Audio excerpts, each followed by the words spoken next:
Natasha Rizky menghadiri sidang cerai perdananya dengan Desta pada Senin 29 Mei 2023. Terpantau, Natasha Rizky tiba di Pengadilan Agama Jakarta Selatan sebelum pukul 10.00 waktu Indonesia Barat. Natasha Rizky sempat menunggu di dalam mobilnya hingga keluar sekitar pukul 10.00 waktu Indonesia Barat. Istri Desta itu datang dengan didampingi kuasa hukumnya Ruli Agung.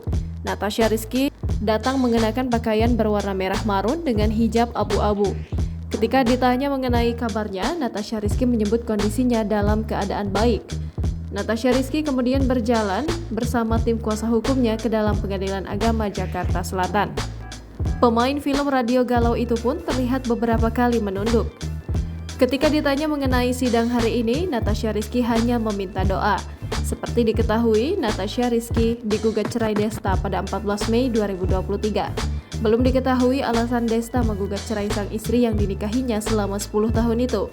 Sidang perdana Desta dan Natasha Rizky beragendakan mediasi antara dua pihak. Jangan lupa subscribe, share, komen, dan like ya!